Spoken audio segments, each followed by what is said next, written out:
The shape in the snow wasn't moving. Joel pulled his horse to a halt, breath clouding in the frigid air. February dusk settled over the Wyoming territory like a shroud, and the temperature had already dropped below zero. Wind howled through the bare cottonwoods along Willow Creek, and heavy snow obscured everything beyond 20 yards. He squinted at the dark bundle near the frozen creek, too small to be a calf, too still to be alive. Joel dismounted, boots crunching through the snow crust. As he approached, he made out the shape of a person, bundled in tattered cloth, collapsed on their side. The figure was small, feminine, breath coming in shallow rasps. "You'll freeze out here, ma'am," Joel said, kneeling beside her. "Let me help." A weak hand pushed against his chest. The effort cost her. She slumped back, unconscious. Joel slid his arms beneath her, lifting carefully. As he stood, the cloth wrapping her head came loose, falling away. Lamplight from his distant cabin caught her face. Recognition hit him like a fist to the chest. Sarah, Thomas's widow. 5 years. 5 years since he'd last seen her at the funeral, pale and silent while the town whispered. 5 years since she'd vanished, leaving only rumors and scandal behind. Now she was here, dying on land that had once belonged to his brother. Joel's mind reeled, but his body moved on instinct. He carried her toward the cabin, her weight almost nothing in his arms. Snow fell harder, covering their tracks. "Don't," she whispered against his coat, barely audible. "Don't tell." He kicked the cabin door open and stepped into warmth. Sarah's hands lay near the fire, fingers curled like claws, skin mottled white and red from frostbite. Joel had removed her boots, the leather cracked, soles worn completely through. He'd wrapped her in every blanket he owned and built the fire high enough to make the cabin swelter. Now he waited, sitting across from her, watching for signs of life. Her eyes opened slowly. For a moment, she stared at the ceiling, disoriented. Then she turned her head and saw him. Shame flooded her face. She tried to sit up, too weak to manage it. "Easy," Joel said. "You're safe." "Safe." The word came out bitter. Sarah managed to prop herself on one elbow. "Where am I?" "My cabin." "You were collapsed on my land." Understanding dawned. Her face went paler. "I didn't know. I'll leave at first light." "You'll leave when you can walk without collapsing." Joel leaned forward. "What happened?" "Sarah, where have you been?" She looked away, firelight casting shadows across her face. For a long moment, she said nothing. Then the words came, halting and quiet. "After Thomas died, the debt collectors came, said he owed for supplies, for credit at the store." She pulled the blanket tighter. "The town started talking, said I'd been extravagant, improper, that I'd driven him to take dangerous work. That's not. The church ladies said I mourned wrong. Didn't weep loud enough at the funeral, I suppose." Her voice hardened. "They called me cold, Eastern, said my pride killed him." Joel remembered the whispers. He'd heard them, believed them. The shame of it burned now. "I left rather than fight them," Sarah continued. "Seemed easier to disappear than watch them bury me beside him with their gossip. Where have you been?" "Wandering. Odd jobs when I could find them. Charity when I couldn't." She met his eyes. "Winter caught me 2 weeks ago. I thought I could make it south, but the storms came early. This land, it was the only place I remembered feeling safe, even briefly." The fire cracked, sending sparks up the chimney. "Stay until spring," Joel heard himself say. "Until the thaw. Then you can decide where to go." Sarah studied his face, searching for pity or judgment. She found neither. "Just until spring," she agreed softly, as she drifted into exhausted sleep. Joel stared at Thomas's old coat hanging on the wall. Guilt gnawed at him. He'd believed the town's lies. He'd let them destroy her reputation while doing nothing. Now she was back, and soon enough, someone would notice. Joel woke to the sound of metal scraping wood. Pale winter sun filtered through the cabin windows. The fire had burned low. Sarah was crouched by the door, tools in hand, working on the broken latch Thomas had never fixed. Joel sat up slowly, watching her. She moved with quiet efficiency, tightening screws, testing the mechanism. Her hands were still bandaged, but she worked around the wrappings. Latch was rusted through, she said without looking up. Would have broken in the next storm. Thomas meant to fix that. Thomas meant to fix many things. The words carried no bitterness, just simple fact. Joel pulled on his boots, trying to reconcile this capable woman with the fragile ornament he'd imagined years ago. He remembered Thomas 3 years younger, impulsive and romantic. Thomas had met Sarah when she came west to teach school. He'd courted her for 3 months before proposing. Joel had disapproved. She was educated, refined, from Boston. She didn't belong on a hardscrabble Wyoming ranch. The brothers had argued. Joel called Thomas reckless. Thomas called Joel a coward, afraid of anything that required faith instead of calculation. They'd barely spoken after the wedding, when Thomas died. Joel had kept his distance from Sarah. It seemed easier to believe the town's version that she'd been demanding, extravagant, that she'd pushed Thomas into the dangerous ride that killed him. Now, watching her work, Joel saw his own prejudice clearly. Sarah finished with the latch and moved to the woodpile. She split kindling with practiced strokes, stacked it neatly. She took a torn flour sack and began stitching it into dish towels, her needle moving in perfect, even lines. Not helpless, not ornamental, just surviving. Late afternoon brought a visitor, Clem Walker, Joel's nearest neighbor, riding past on the road. He paused when he saw the smoke pattern from the chimney, different than usual. 2 people's worth of cooking and heating. Clem's eyes narrowed. He touched his hat brim but didn't approach. Then he turned his horse toward town. Joel watched him go, stomach sinking. That evening, Clem stopped at the Silver Dollar Saloon. He mentioned to the barkeep, casual-like, that Joel seemed to have company. 2 shadows in the cabin window at dusk. The barkeep told his wife. She told the pastor's wife, Martha Daniels. By morning, half the town knew someone was staying at Joel Carson's place. The clock had started ticking. Mid-March brought the first real thaw. Snow melted in patches, revealing brown grass underneath. The creek ice cracked audibly, water flowing beneath the surface. Mornings were still cold, but afternoons held a hint of warmth. Joel and Sarah had fallen into a rhythm. He rode fence lines and checked on his small herd. She managed the cabin cooking meals that reminded him of childhood, mending his clothes, keeping the fire steady. They didn't talk much at first, but slowly, carefully, they began to share pieces of the past. What did Thomas want for this place? Sarah asked one morning, watching Joel repair a bridle. Joel paused, considering. He talked about building it into something bigger. More cattle, better pasture management. He wanted to help the neighbors, too. Said a community only survives if everyone prospers. You didn't agree. I thought he was chasing dreams instead of profits. Joel set the bridle aside. I just wanted to survive, keep my head down, make enough to get by. Thomas wanted legacy. Sarah produced a small leather journal from her pack. He wrote about you.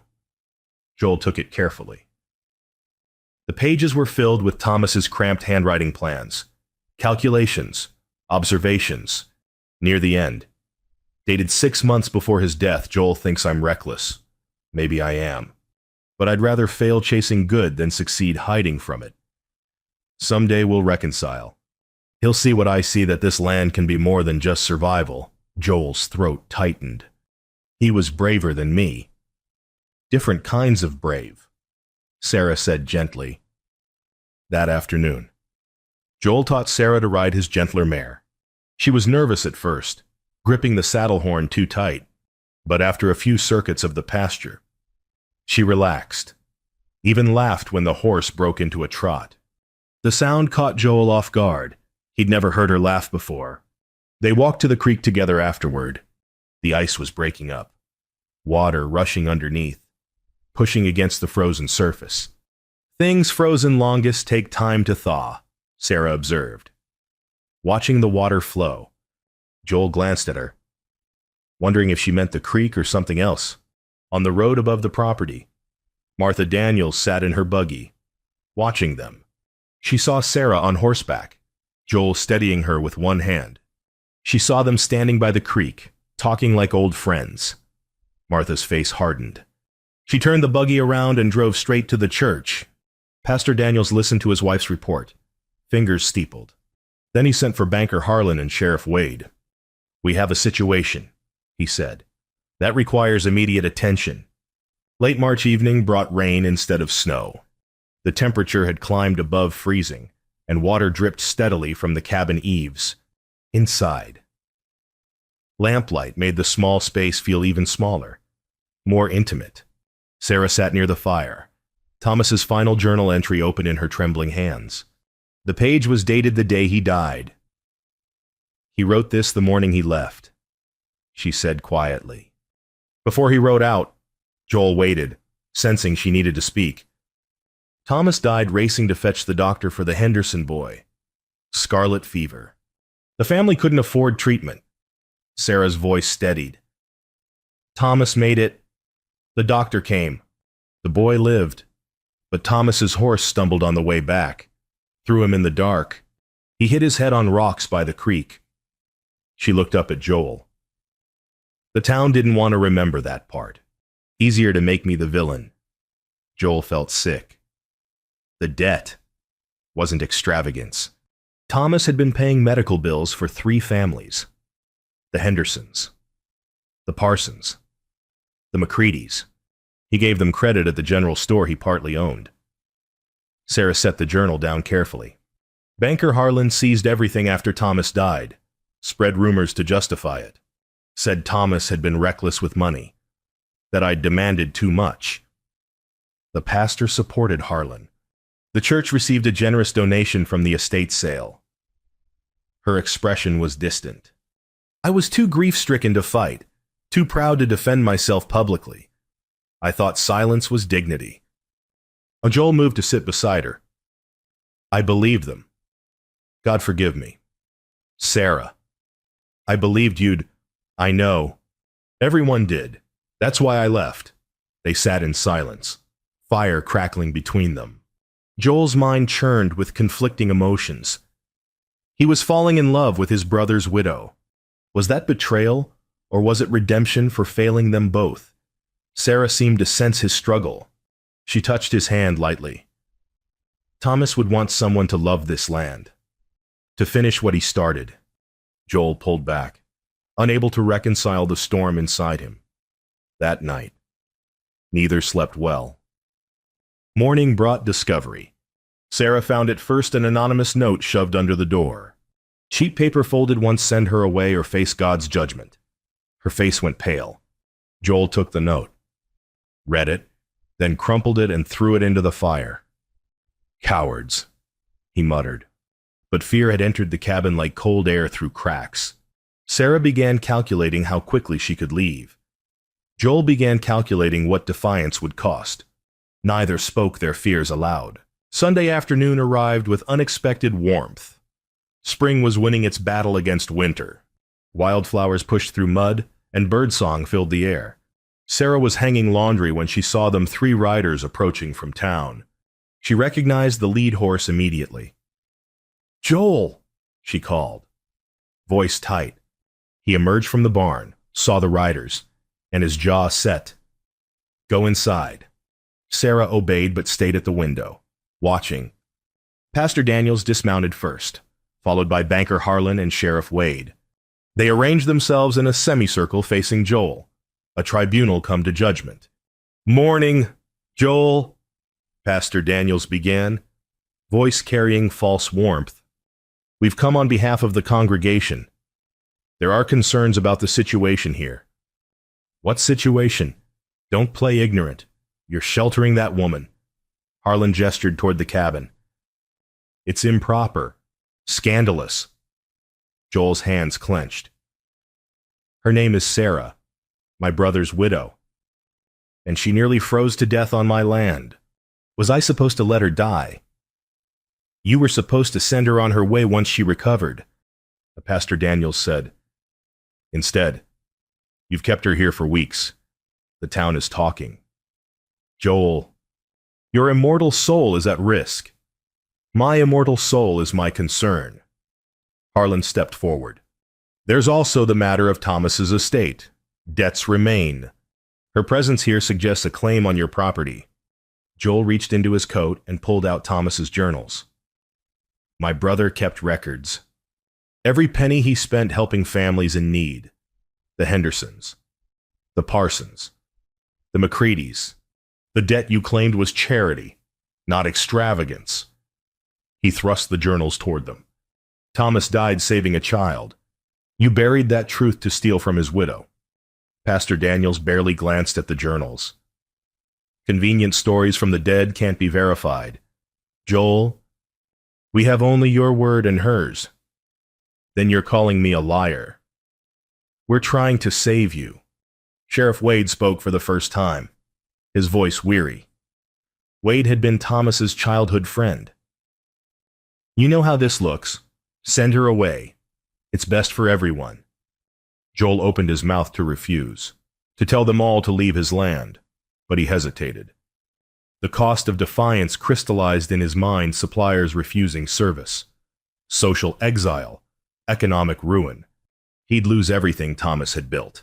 The silence stretched too long. Inside the cabin, Sarah saw the hesitation. She saw fear win, without a word. She turned from the window and began gathering her few belongings into her pack. You have until Saturday, Pastor Daniel said. Decide what matters more, your standing in this community or your brother's mistake. The delegation mounted their horses and rode away, satisfied. Joel turned toward the cabin. Through the window, he saw Sarah folding her spare dress, her movements mechanical. He wanted to go inside, to tell her he'd been wrong to hesitate. But the words died in his throat, choked by cowardice disguised as pragmatism. That evening, they ate in silence. Afterward, Sarah spoke quietly. You don't have to say it. I understand. Joel said nothing. Shame tasted like ash. Joel rode alone through the night, headed for the cemetery on the hill overlooking town.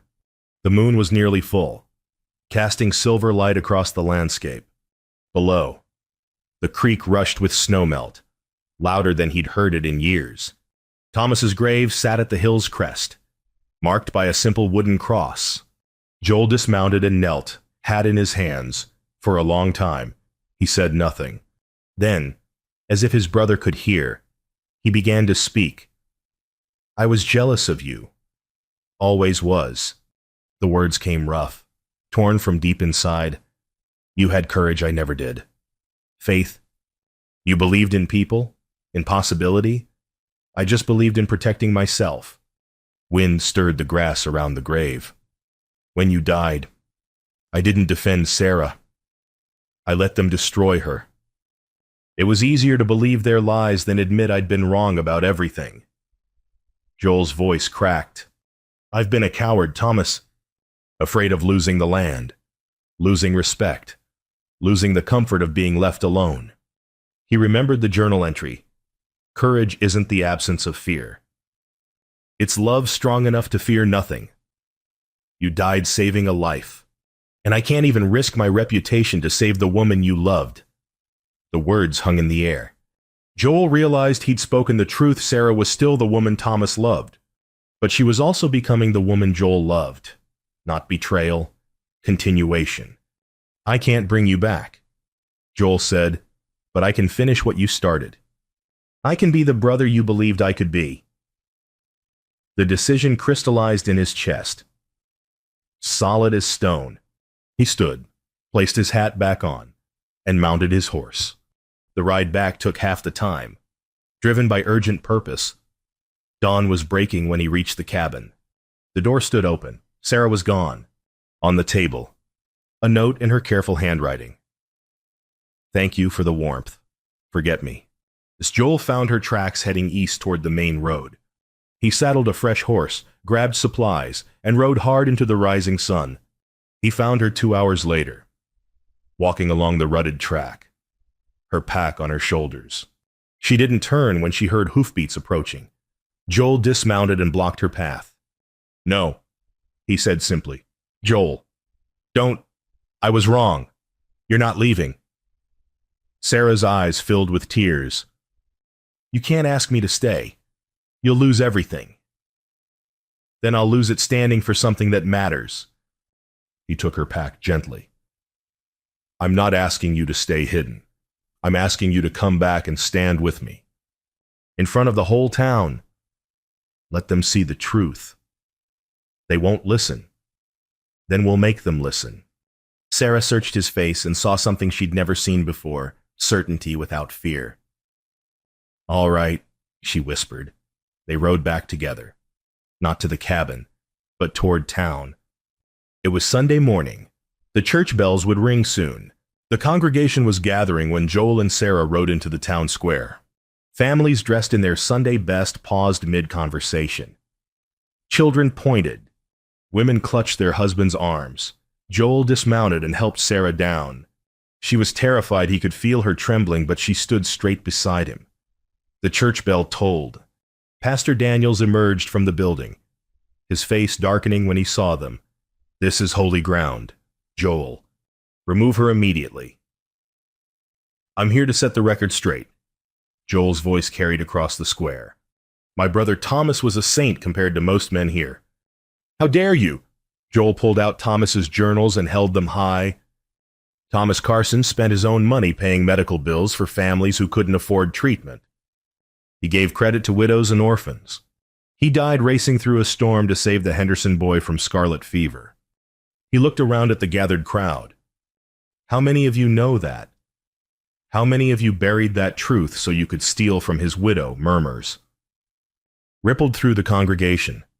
Some looked away, ashamed. Thomas's debt wasn't recklessness. Joel continued. It was charity. But it was easier to blame Sarah than admit you'd taken advantage of a good man's death. Banker Harlan pushed forward. This is unseemly. Joel, you have no proof. He has proof. The voice came from the back of the crowd. Rancher Henderson stepped forward, hat in his weathered hands. It's true. My boy lived because Thomas rode through that storm. I never got to thank him proper. Widow Parsons spoke next, her voice shaking. Thomas paid my store credit for 2 winters. Never asked for repayment, never told a soul. One by one, families stepped forward. The McCreadys, the Johnsons, the Lees, each one testified to Thomas's quiet generosity. The tide turned. Sheriff Wade removed his hat slowly, looking at Sarah. Ma'am, I apologize. Thomas was a better man than I've been. I should have defended you years ago. Joel turned to face Pastor Daniels and Banker Harlan. Judge her, then judge me. Judge Thomas. Judge yourselves for profiting from his death. Pastor Daniels stood frozen, his moral authority crumbling. Harlan looked around for support and found none. Sarah's hand found Joel's. He squeezed gently. The congregation parted, creating a path. Joel and Sarah walked through the silence, heads high, vindicated by truth. Behind them, Sheriff Wade approached the pastor. I think it's time we reviewed the estate settlement. See where that donation actually came from. Harlan went pale. Joel and Sarah mounted the horse together. As they rode away from town, Sarah whispered, Thank you. For what? For being brave enough to love me. Joel didn't correct her. She was right. Late May sunshine warmed the earth, and wildflowers bloomed across Joel's pasture in waves of purple and gold. The cabin had been expanded, a new room added to the east side, the roof freshly shingled. Sarah's garden plot thrived, rows of vegetables pushing through rich soil. On the hill, Thomas's grave was marked now with a proper stone, a wreath of fresh wildflowers laid at its base. Joel worked on the fence line, resetting a post that had rotted through winter. Sarah knelt in the garden nearby, thinning carrot seedlings, humming softly to herself. The town had transformed. Families brought food in the weeks after Joel's stand, offering silent apologies through fresh bread and preserves. Young couples asked for advice. Children played in the yard while their parents helped with spring planting. Pastor Daniels had resigned quietly.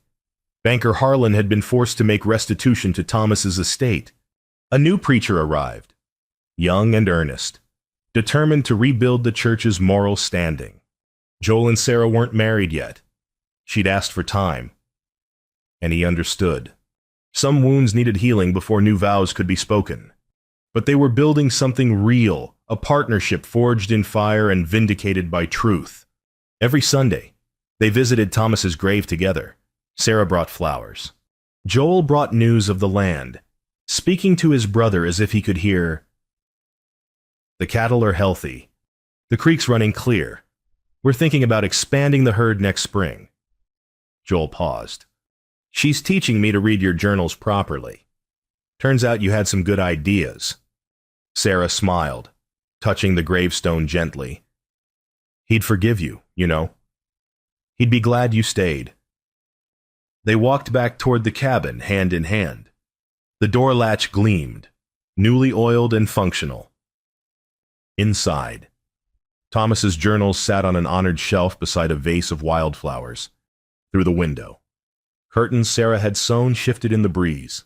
In the eaves above the door, a bird had built a nest. Joel had noticed it last week, spotted eggs cradled in woven grass. New life sheltered by what they'd built together. Sarah paused at the threshold, looking back at the land green and alive and full of promise. "Home," she said softly. Joel nodded. "Home." She stepped inside. He followed, closing the door gently behind them. Through the window, lamplight glowed warm and steady. Two shadows moved in comfortable rhythm, cooking, talking, living. Outside, spring continued its ancient work. The creek flowed freely. Wildflowers bloomed in the places where snow had buried everything. And on the hill, Thomas's grave stood watch over the land he'd loved, the woman he'd married, and the brother who'd finally learned what courage meant. The wind carried the scent of growing things, of second chances, of homes built the hard way, log by log, choice by choice, love by love. The end, Western Tales frontier, where every good thing worth having comes the hard way.